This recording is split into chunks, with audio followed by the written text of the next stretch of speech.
In the vast, sprawling tapestry of post-war Japan, some threads were woven with the bright, optimistic colors of progress and reconstruction, while others remained stained with the dark, unchanging hues of a feudal past.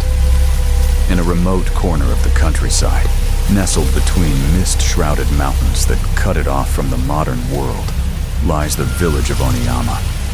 It is a place that time seems to have forgotten, a quiet hamlet where traditions run as deep and tangled as the roots of its ancient trees.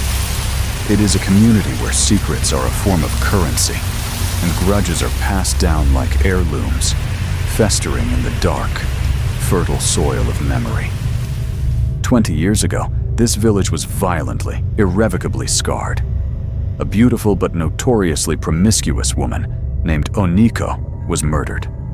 Her lover, a volatile and intensely passionate sake brewer named Aoto Genjiro, was declared the killer. He vanished without a trace, presumed dead, leaving behind a legacy of scandal and a daughter, orphaned by violence and shame. In the way of closed communities, seeking to preserve a fragile, outward-facing peace, the village elders and its most powerful families made a collective, unspoken decision. They chose to forget. They buried the story, hoping the silence would cauterize the wound. But in Oniyama, silence doesn't heal. It allows infection to spread unseen, creating a rot that would one day consume the next generation. It is into this fragile, constructed piece that Kosuke Kindaichi arrives, summoned not by a crime, but by his old friend, the weary but sharp-witted Inspector Isokawa, for what was meant to be a quiet, restorative holiday. But Kindaichi's very presence, his reputation as a magnet for the bizarre and the tragic, seems to disturb the air, to pull at the loose threads of the past. He finds a community on the cusp of celebration, yet suffocated by an unspoken tension, a politeness so brittle it threatens to shatter at any moment. And then, he hears it. A sound carried on the wind, a children's song, a Temari Uta, or Ballad of the Handball, echoing through the village lanes. Its melody is simple, its lyrics whimsical, describing scenes of play and village life. In the West, a fine house with girls in scarlet skirts. If you want to see them, come and play. One of them is in the wine cellar, a funnel in her hair. To an outsider, it is a charming piece of local folklore. But to a man like Kindaichi, whose mind is attuned to the discordant notes in human nature, it feels like an omen. The words are too specific, too odd. He does not yet know that this childish tune is about to become the anthem for a new series of atrocities. It is not just a song, it is a script, a prophecy of death, waiting for its first verse to be fulfilled. The first victim is Yasue, the beautiful and vivacious daughter of one of the village's wealthiest brewers. She is found in the dark, damp, fungus-scented cellar of her family's brewery. The scene is grotesque and deeply, unsettlingly theatrical. Her head has been forced into a large metal funnel used for transferring sake, her life extinguished in a bizarre, almost ceremonial fashion that makes no logical sense as a method of murder. It is inefficient, strange, and horrifyingly public. The village is plunged into a state of collective hysteria. The police, confronted with such a strange scene, immediately assume they are dealing with a deranged lunatic, a phantom killer driven by incomprehensible urges. But Kindaichi, standing amidst the chaos, his trademark messy hair seeming to bristle with intellectual energy, feels a cold clarity. His mind connects the gruesome tableau to the haunting lyrics he'd heard just days before. In the wine cellar, a funnel in her hair. This is not a random act of violence, it is a performance. Let us perform a forensic anatomy of this first, crucial act. The killer's choice is deliberate. The funnel is not an efficient weapon, it is a prop, The cellar is not a convenient location. It is a stage, chosen for its direct connection to the lyrics. This tells Kindaichi two critical things. First, the killer is not motivated by simple rage, but by a cold, symbolic purpose. They are communicating a message, one steeped in local culture and dripping with malicious intent. Second, by so publicly announcing their theme, the killer is displaying supreme confidence, almost arrogance, daring the world to solve their riddle. This is not the work of a madman. This is the work of an artist, and their medium is death. The song has become a countdown clock, and Kindaichi is in a race against a melody.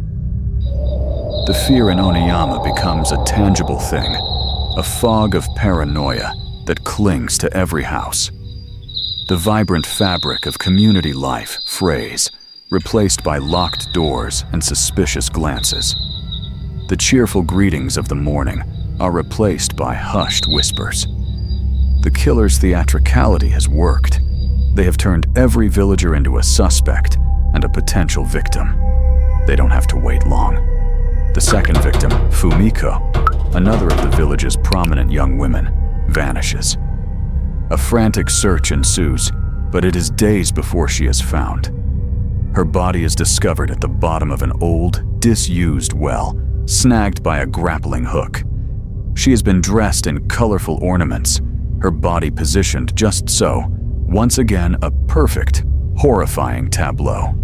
And once again, the scene matches the next verse of the Devil's Ballad, with chilling precision. The killer has struck again, their commitment to their morbid script absolute. But this murder presents a new, more complex puzzle. A puzzle not of symbolism, but of physics and logistics. Inspector Isokawa is stumped. How could a lone killer transport a body and dispose of it in such a difficult location without being seen? The sheer strength required, the risk of being discovered, all point to a group of culprits. But Kindaichi, observing the meticulous care with which the body was staged, the knots tied just so, disagrees. This is too personal, he argues with Isokawa. A gang of thugs would be sloppy. This has the intimate, focused signature of a single obsessive mind. This logical conflict forces him to a critical deduction. If the killer lacks the physical strength, they must possess a hidden advantage. If the method seems impossible, he reasons, it's because we are missing a piece of the puzzle. We assume the killer is one person acting alone. What if they are not? What if there is a silent partner? He begins to suspect an accomplice, a hidden hand working in the shadows, a silent partner who provides the muscle and the cover for the main perpetrator. He files this thought away, a key piece of a puzzle that is growing darker and more complex with every death. Kindaichi realizes he must stop chasing the song and start chasing the past. The present is a lie, a piece of theater. The truth lies buried 20 years deep. His investigation becomes an act of social archaeology. He spends hours with Inspector Isokawa, poring over old, dusty case files, his fingers stained with the ink of forgotten testimony. He speaks with the village elders, navigating their walls of silence and their cryptic, half-remembered truths. He feels their resistance, the unspoken pact to let the past lie, and knows he is on the right track. Slowly, he unearths the buried connections that bind the present to the past. He asks the one question no one else has. Forget the girls. Who are their fathers? The answer is a bombshell, the first true earthquake in the investigation. He discovers that the fathers of Yasue and Fumiko, along with the fathers of 3 other prominent girls in the village, were all close friends. More than that, they were all lovers of Oniko, the woman murdered 20 years ago. This is the aha moment, the point where the chaos crystallizes into a terrifyingly clear pattern. The murders are not random. They are a systematic, targeted revenge. The killer isn't attacking the village.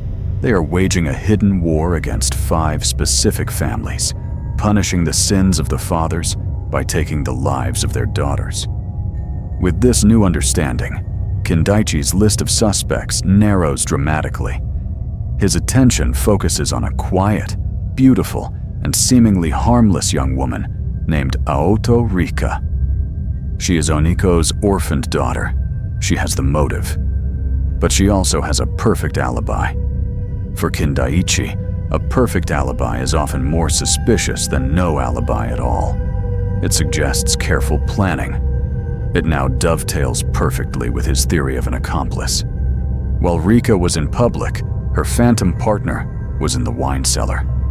His theory of a hidden partner now has a face, and his investigation turns towards finding the ghost who haunts Oniyama.